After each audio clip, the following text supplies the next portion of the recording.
अष्टादश पद्य 5 मीरा के पद, यह काव्य को आज हम समझेंगे। तो न्यूज़ हाई स्कूल यूट्यूब में जो भी वीडियो बनते हैं आप उसको देखते रहिए, समझते रहिए और जो भी आपको प्रश्न हो वह कमेंट में ज़रूर लिखें। तो समझते हैं आज हम मीरा के पद। जो मीराबाई है, मीराबाई का हम पहले परिचय लेते हैं। मीराबाई का भगवान के कृष्ण के प्रति बचपन से ही लगाव रहा है। वे कृष्ण के प्रति एकनिष्ठ होकर उन्होंने भक्ति की है। यहाँ उनके 3 पद दिए गए हैं, जिनमें गिरधर गोपाल के प्रति अपनी अनन्य भक्ति के दर्शन होते हैं। पहले पद में कृष्ण के प्रति मीरा की समर्पित भक्ति भावना परिलक्षित हुई है और दूसरे पद में उन्होंने कृष्ण भक्ति को अमूल्य मानकर अपने सद्गुरु का महत्व बताया है और तीसरे पद में मीरा का दासत्व भाव व्यक्त हुआ है।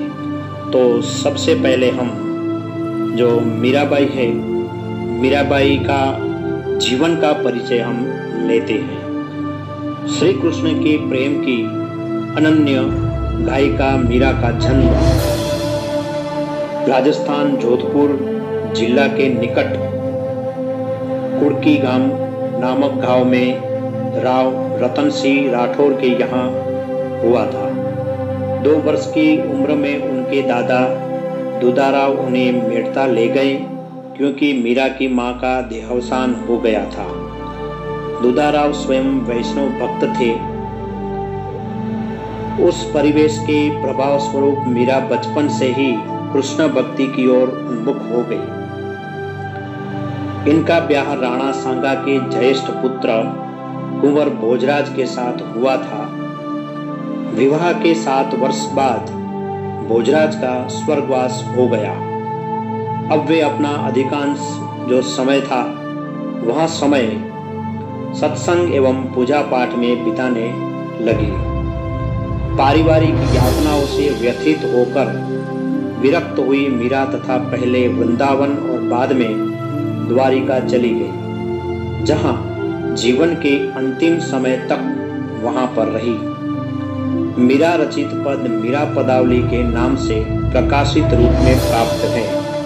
अपने आराध्य गिरधर गोपाल की विलक्षण रूप छटा के प्रति उनकी अनन्य आसक्ति उनके भावधाराओं में बह चली है। तो मीराबाई ने अपने जीवन में कृष्ण के प्रति भक्ति भाव और संपूर्ण अपना जीवन भक्ति में ही व्यतीत किया और सच्चे मन से अपने कृष्ण के प्रति भक्ति करके ही उन्होंने जीवन को सार्थक किया।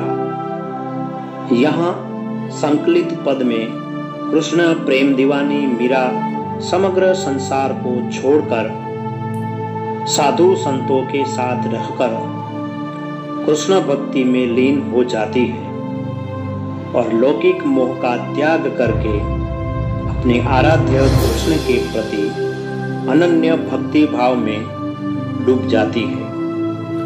दूसरे पद में मीरा ने कृष्ण नामरूपी रत्न की प्राप्ति से उत्पन्न असीम आनंद को अभिव्यक्त करने का प्रयत्न किया है और सतगुरु को पाकर भवसागर पार उतरने का आनंद कवयित्री को भाव विभोर कर देता है। तीसरे पद में कृष्ण भक्ति में मतवाली मीरा ने संसार त्याग की चरम सीमा पर पहुंचकर गिरधर नागर की शरणागति को स्वीकार किया है।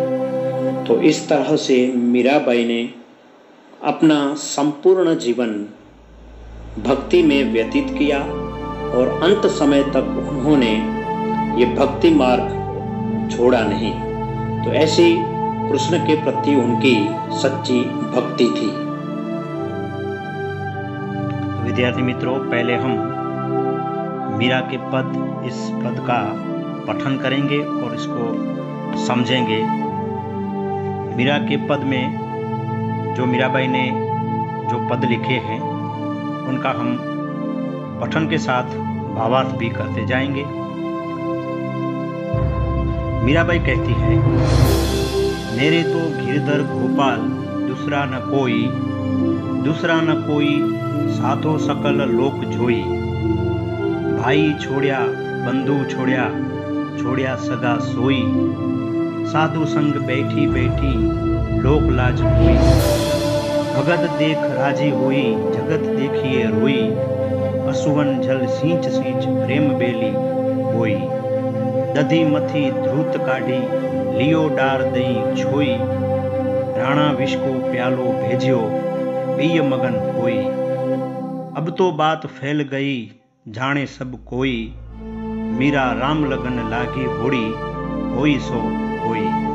तो पहले इन पंक्तियों का भावार्थ हम समझते हैं।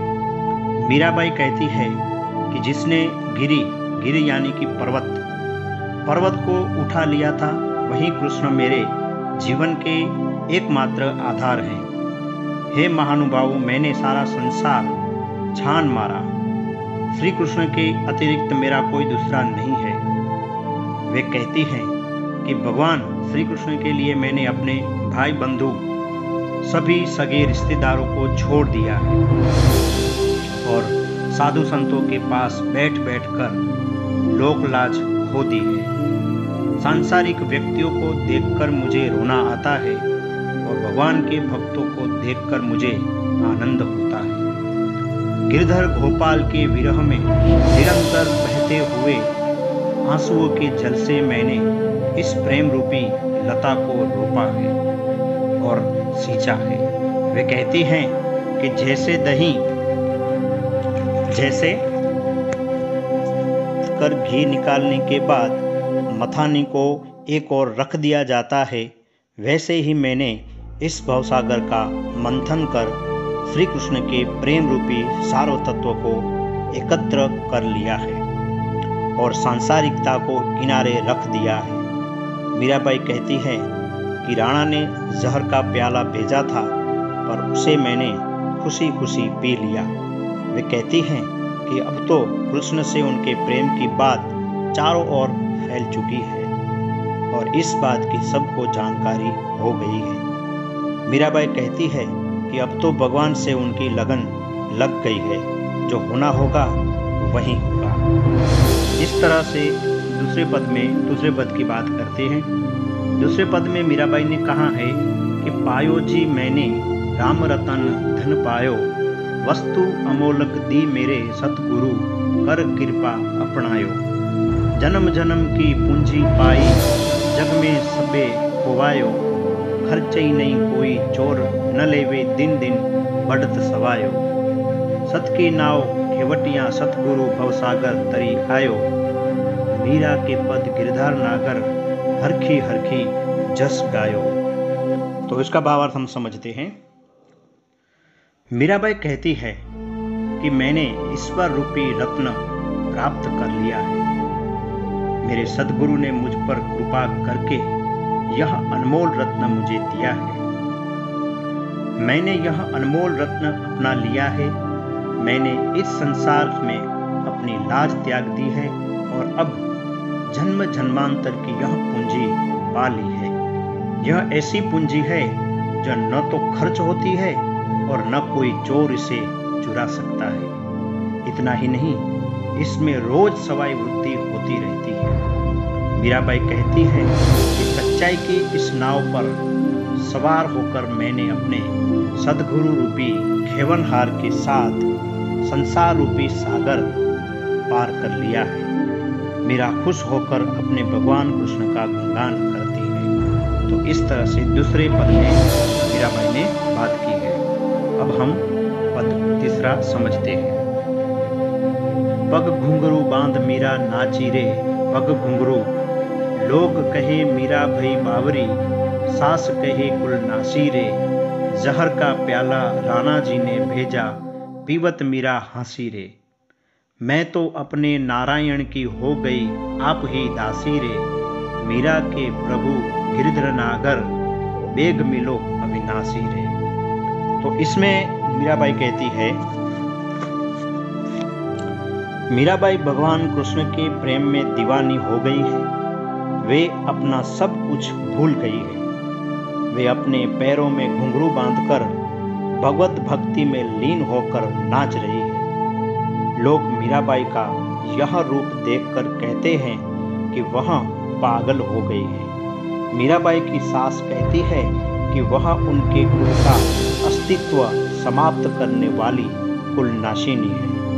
यह सब देखकर राणा ने मीराबाई को मारने के लिए जहर से भरा हुआ प्याला उनको भेजा, पर मीराबाई निश्चिंत होकर वहां जहर भी हंसते हंसते पी गई। मीराबाई कहती है कि उन्होंने अपने आप को भगवान कृष्ण को समर्पित कर दिया और वे उनकी दासी बन गई है। मीराबाई कहती है कि हे गिरधर भगवान कृष्ण, आप अजर अमर है। हे प्रभु, आप मुझे शीघ्र दर्शन दीजिए। तो इस तरह से विद्यार्थी मित्रों, मीराबाई के पद जो 3 पद दिए गए हैं उनका हमने भावार्थ समझा, और आगे की वीडियो में हम जो पार्ट 2 बनाएंगे उसमें प्रश्न और उसके उत्तर की चर्चा होगी और शब्दार्थ की भी हम बात करेंगे।